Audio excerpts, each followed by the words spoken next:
What's up, y'all? It's your boy, Mr. Pen Drop, in a Pen Drop Show. I have a special guest today, as promised. Weekly, I said I'm gonna try to bring somebody on this show that has lived and experienced the expat life. So, without further ado, I have my girl Moni in the building. What's going on, Moni? Hey, what's going on? So, can you introduce yourself and share where you're originally from? Okay, yes, my name is Monica, but you can call me Moni. I am the owner of Monica Vegan Vegetarian Cuisine, and I reside in Kansas City, Missouri. But I'm actually Okay, from the Sunflower State, Kansas. Woo! okay. I hear Go you. I hear you. Chiefs! Okay, you funny. What made you decide to move abroad, and why? Where did you go? Like, what Um, part? so, so 2007, I made the decision to go overseas as a contractor, and I stayed there for 18 months Okay. in this particular area, which is Qatar, known as Qatar, Dubai. I mean, not Mhm. Dubai, but Doha. Okay. Where's that located? That is located in the Middle East. Okay. So what made you decide to move abroad and why specifically Qatar? Because I know you said for a job, but why Qatar? I'm pretty sure you had multiple options, if I'm not mistaken, when it comes to those contractors job, correct? Yeah, well, that's where the money resigned, but let's bring it back. But no, it was the more safest place for me as going by myself. Okay, So got I felt safe going over there to do my job. it. Okay. So Bet. yes, we did had other opportunities to go, but at that present time, in that present moment back in 2007, that was the safe choice for me to Okay. go to Qatar. So what was your very first impression when you landed in Qatar? Okay, my very first impression was, oh my gosh, what did I actually do? When I tell you it was so freaking hot, I did not understand. And somebody told me, it was like, yeah, so you can understand what Qatar is, well, the Middle East. Uh-huh. Put a blow dryer to your face because that's how it feels every single minute that you are there in that country. No lie. No lie. Okay. Okay. Did the reality match your expectations, or was it completely different? You know what? I really didn't know what to expect over there. All I knew that I was signing up for a Mhm. contractor for a job and to go Okay. over there. So I did Yes. not know what to expect, what what to feel or how to feel, but just to go. But when I did land there, I was very, very scared. Okay. I was only 27 years old, leaving the United States of America, which was really scared for me at the time because all I knew was the 50 states of Okay. United States of America, did not know what was over there in another country. Wow. So, but yeah. Okay. What was the biggest culture shock to you that you experienced, like when you first arrived outside the heat? And I'm pretty sure it was like a language barrier when you got out there. Was it? Yes, it has the language barrier. There was all different types of nationalities uh, from India, from uh, Bangladesh, Hmm. Lebanon. So Lebanese, that's what they call them, Lebanese, Okay. um, Africans, and there's probably some more, but I can't remember off the tops. But there were a lot of different, how they call melting pot culture that was in Dubai. I mean, sorry, Qatar. Okay.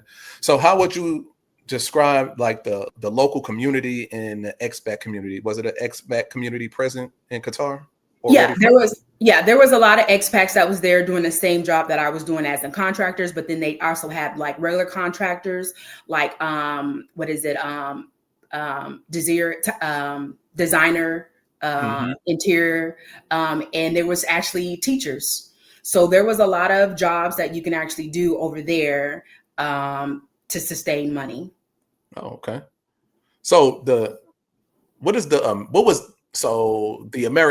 American dollar at the time you went in, you said 2007. Yes, What is 2007.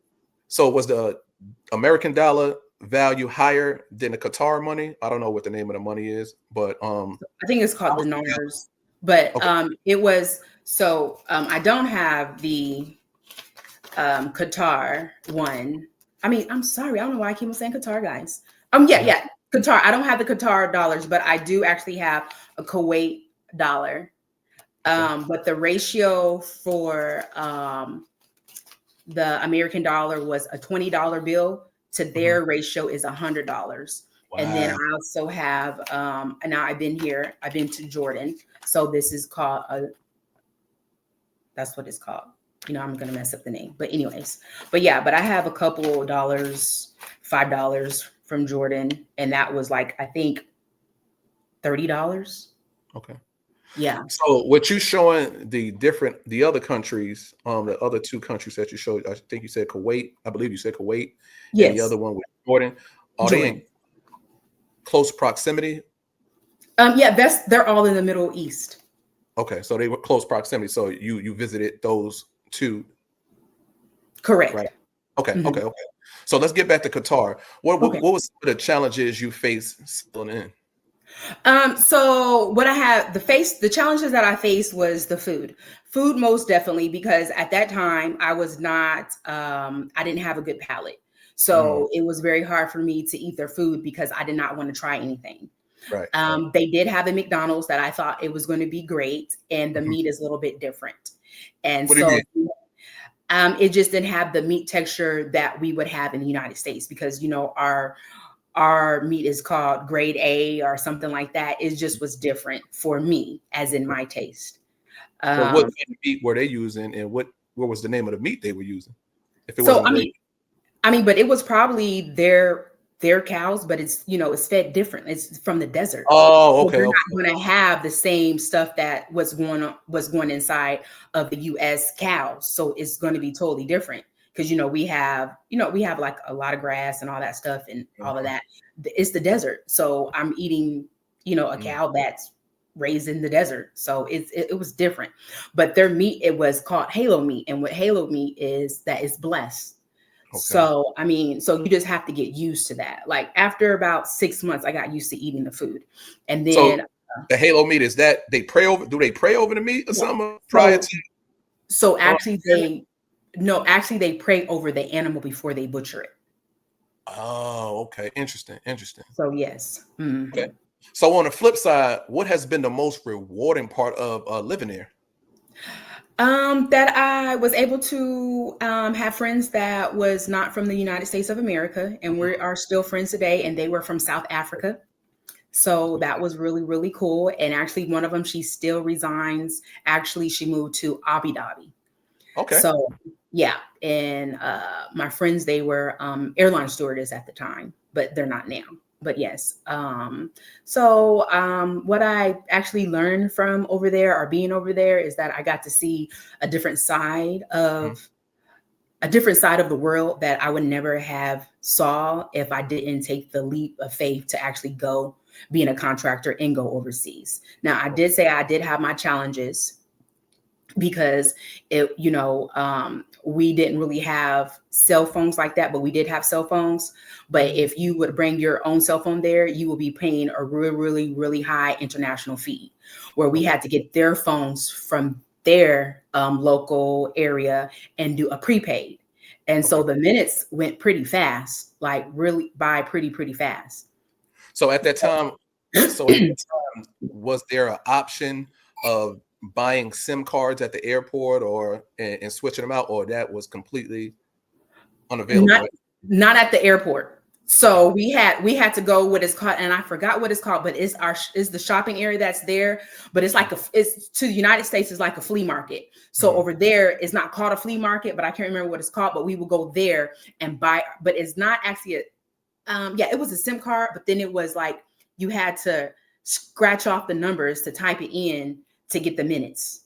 Okay, the prepaid cards. Okay, prepaid cards. Mm-hmm. So how did you handle housing, visas, and the logistics in the whole move to Qatar? Okay, so since I went with a contracting company, they actually handle that for us. But we did have to get a visa going into Qatar, where you have to stop at the international customs, and they will stamp your passport. And the company that I worked for, they end up giving me insurance, which we had to get an insurance card where I was from there. And I had Blue Cross Blue Shield, which that was the best because Blue Cross Blue Shield goes international and the US. So you didn't have to change. So if anything were to happen, you was covered. So, and they did have some hospitals, no high premium. Nah, it wasn't, because I was still considered a US. So I didn't like become a citizen of Qatar. Okay. What advice would you give someone moving to Qatar for the first time? I would say first, do your research and see if that is for you. And I would actually look into the laws that they have, because, you know, every country has different laws that you have to abide by. It's not like the US. So sometimes the US is really, really relaxed. That country is a Muslim country. So they have rules. They have very strict rules that you have to abide by. And just because you're American does not matter. Okay. So it does not. Okay. So you really need to do your research, and you need to do your research too, as well as the climate change. And you have to understand, since I went to a Muslim country, they had Ramadan. I don't know if you know that, but if you go to the Middle East, they have Ramadan. You have to respect their rules, as in when the sun goes down, before the sun goes down, you cannot drink in public. You have to respect those rules. So you, as an American, cannot walk around during the daylight drinking soda or drinking some water, because that's disrespect to their country, to their religion. So you have to really do your research in order to move to abroad to see if that is for you. And I would say travel and visit different countries before actually picking up and moving to another country. Yes. And then as well too, I was able to obtain a driver license as well. Okay. So I got it. How was that process with getting that driver's license? Oh, it was fine. As long as you had American driver license, they were able to just switch it over, and that's it. And they'll give you the driver license according to your contract that you have. Cool. Were there any surprises, good or bad, when it came to the cost of living? The surprises, good or bad, no, because the company paid for it. So, I mean, we really had it really good. Well, the contractors really had it really good living over there. We stayed in villas where we had marble floors. And now at the time that now y'all is starting to get marble floors, but 2007, they already had marble floors, and they had gold faucets. It was just beautiful. The housing there was beautiful. When I tell you, it was like I was living in a mansion, but I really wasn't. But that's how it felt, because all of the houses and styles was like that. So being an expat, you really got the top of the line for your money. Okay. Right. So that's another thing that was beautiful. Okay. Because I was living like a queen over there. Okay. Okay. How did you manage to balance keeping your home culture alive while adapting to the lifestyle of Qatar? Well, they have, so after I work, they have like, they try to make it westernized.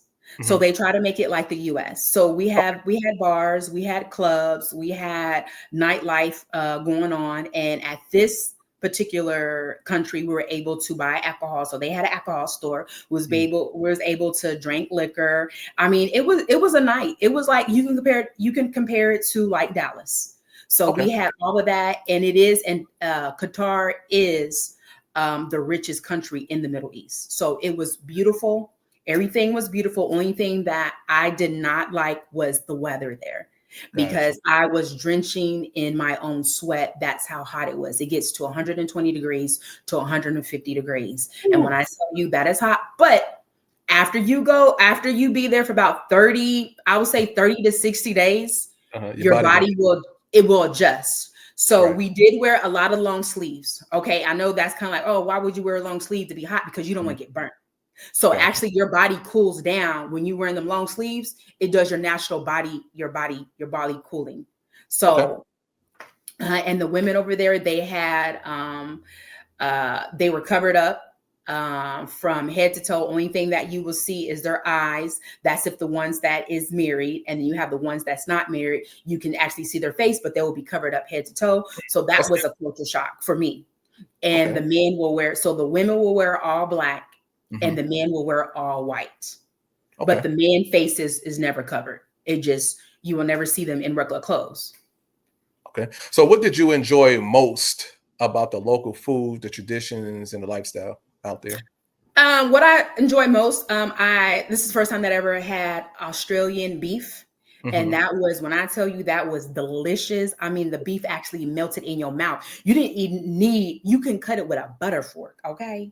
When I Okay. tell you that thing was so good. Oh, and I used to treat myself every 2 weeks when I get paid to go and eat my nice little T-bone steak when I used to eat meat, but I don't eat that no more. But yeah. Mm-hmm. So are there things that you miss from back home while you were there that you couldn't find in Qatar? Well, the jewelry was really, really cheap. So I do miss that. I miss the buying jewelry over there. And I do kind of miss somewhat of the food because they really did have some good food there that I did miss. Fresh. But other than that, it was just too hot. I had a chance of returning back to Qatar, but I just couldn't do it. It's too hot for me. But the living was beautiful. I'm just not into the hotness. So no. So how has living abroad changed your perspective, or did it change your perspective? Well, it got me to open up my eyes to see that, sometimes people are less fortunate than us. And sometimes sometimes going over there can open up your mind to see how things are in perspective and coming back to the United States. So I would say that if no one, if you don't want to go live over abroad, just visit a country, get out of the United States, because that will open your eyes and make you humble when you come back to the United States. Okay. But there is living there, but you just have to find the right one that's going to work for you. Gotcha. Because you can capitalize on your money that you have in the US from over there, but you still got to do your homework. Okay. What's one thing you wish you knew before moving over there outside the Oh, heat? Obvious. Oh, nothing. I mean, I had a blast. I mean, it was adrenalism. It was just a lot. Like, I mean, I met a lot of people. I mean, we had cab drivers at the time. Y'all would call them Uber, but we had regular cab drivers. The cab drivers became your friends, became your family. I ended up, and I'll tell you about the hospital. I ended up getting sick for a whole week. I stayed in the hospital. I was dehydrated. I almost had a heat stroke because it was so hot. I did not stay hydrated. So my all of my veins collapsed. So when I woke up in the hospital, I had the IV in my my wrist. That's how bad all of my veins had collapsed. But other than that, the staff took real good care of me. At first, I was scared because the only thing that I was thinking, like, oh my gosh, I'm in a foreign national country and these people don't speak English. Right. That was the most scariest part for me. But then I ended up finding someone that did speak, their language and helped me out. And was most of the time my cab driver named Solomon. He was always there like a big brother to me. He was Indian. So he helped me translate what was going on at that time. And we had some of my supervisors came and saw me, but at the end of the day, you got to work. So I was really there by myself, but my friends, my colleagues came and visit me. But at the end of the day, my cab driver was actually there for me all the time. So kudos to him. That's what's up. What resources, communities, or connections helped you the most during your journey? My friends that was over there that actually got me over there to come. It took me about 6 months to convince me to come over there and said that place was safe. After that, it was just the people that I was around. I'm very down to earth. So I'm very down to earth. I'm very easygoing, outgoing. So, I mean, I ended up having a lot of friends at the end. Some of them I kept, some of them I didn't because, time went past and time went on. But, this year and going forward, I'm going to be, traveling a little bit more to different countries and seeing what else is out there, because I do too would like to purchase, an Airbnb out there, so I can make, some more residual income. So I'm really happy that you really got me on the show to open up my eyes for different other countries to go and visit and see if that's a possibility of me actually buying a piece of land out there. You just never know. with the world is going on today, you just never know. Yeah, we appreciate you being on the show again. And like I said, I hope you're inspired by a lot of the other expats that decide to come on here and share their story. So if someone is watching this right now, right, and they're considering moving abroad, what would be your best advice that you can give them? My best advice is have an open mind. Okay. Have an open mind. Really do your research. Really do your research on the laws and see what the ratio of your money is going to be over there. So the money currency, see how you can maximize your dollar over there, and look at the grocery stores to see if that's something that you can live by, because some of the stuff is different than what we have, and some of the stuff is better than what we have. You know, they have a lot of fresh, different exotic fruits. So you just have to see what's going to work best for you as an individual. And you got to see if you do have a family that you want to bring your family over there, you have to actually check the school system to see if, and the majority, when you go over abroad, you're always going to have American teaching English, because that's the most highest paying job. If you can learn how to talk English and teach English, you can get a job overseas. But so the school system is pretty good out there. And do you know if the accreditation, like say you started in Qatar, you're learning, you receive a degree, is that accreditation valid when you come back, if you decide to come back? See, that I don't know. I just know that American teachers, they can go over there and teach the foreigners English, how to speak English.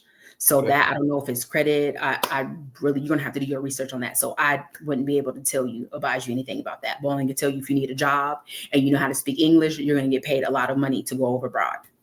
Okay. And so do you see Qatar being a place where people can really raise a family despite the heat, despite the cultural difference? I mean, they can if they don't mind being so hot. So if they don't mind being that hot, because like I tell you, your body will get used to it, but it's the first 90 days that you're going to feel like you're dying because it's that hot. But after that, your body temperature you adjust to their climate. So other than that, I mean, you have the clubs, you have the grocery stores, you have the hospitals, you have parks, you have the grocery store thing, right? Let me ask you, the grocery store, when you started running low on food and you needed to stock up on food and you went to the grocery store, how was that experience being in a whole nother country in the Middle East, language barrier, etc.? The experience wasn't too bad. You know what I'm saying? Like, all of the food was cheap, but you got to think about it. It's their prices. So you can get a lot of stuff for your money over there, and everything is written in Arabic. I'm sorry, but then they have some stuff that's written in English, but the ingredients is not written in English, so you will not know unless you have an Arabic friend that can tell you how to read what's in it.